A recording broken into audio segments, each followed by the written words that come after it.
If you're an overthinker or perfectionist like me, you'd probably never fail to reconsider every single brushstroke, color palette, angle of your light source, hell, any decision you make with your art.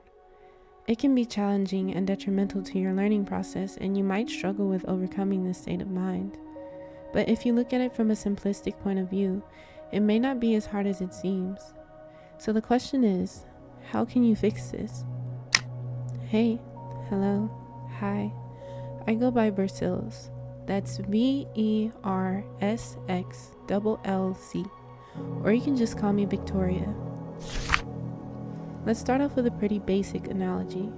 If you were or are a student, let's say you were taking a final exam that you studied really hard for because you really wanted to pass it. So you tell yourself that if you didn't pass, you'd fail the class. And if you failed the class, you'd have to repeat it. And if you repeat the class, you'll have to start all the way over again with an annoying teacher who can't teach, and you're never going to graduate, and you're a horrible one-star student who's not going to get anywhere in life. Stop it. You're overthinking. Let's gather our thoughts and have what I like to call a woosah moment. Let's rewire our brain and try to step away from this mindset. I'm going to pass this test and everything is going to be okay. And if I don't pass, it's not the end of the world. I'll accept the consequences and won't let this be a setback in my life. My mistakes don't define who I am. The more I sit here and overthink the final outcome, the less time I'll have to focus on the task at hand. Well, Victoria, what does this have to do with art?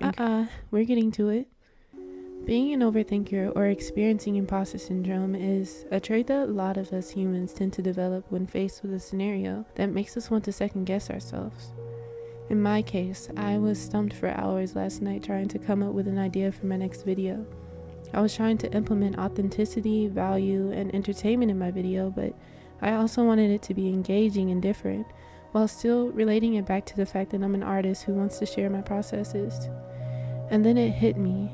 I can't be the only creator who's had this experience. Maybe I can relate to others with this message. I also needed to accept the fact that not everyone who sees my video, even if it has the best title in the world, is going to be engaged. So why don't I just say f it and share what's on my mind? Why don't I just realize that it's not going to be the end of the world if I don't get the engagement that I want, or if my art doesn't appeal to everyone who watches this? At the end of the day, will I be satisfied with what I created? And will I bring value to those who actually enjoy my work?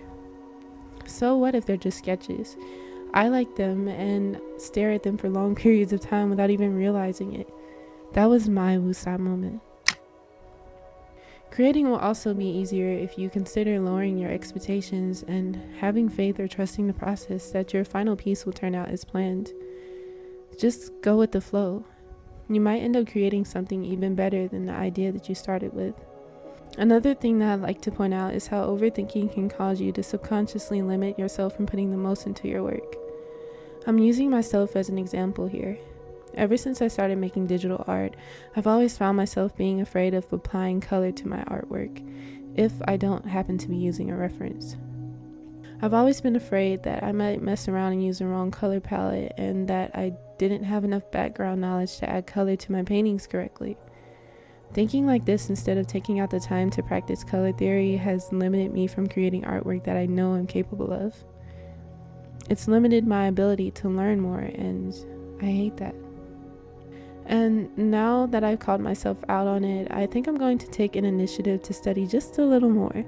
There has been plenty of instances where I'd have too much going on in my life, or imposter syndrome would just take full control to the point where I just had to step away. When I would experience this for long periods of time, instead of just dwelling in it, I'd go for a walk, I'd clean my room, I'd watch something entertaining on Netflix, or spend time with my loved ones.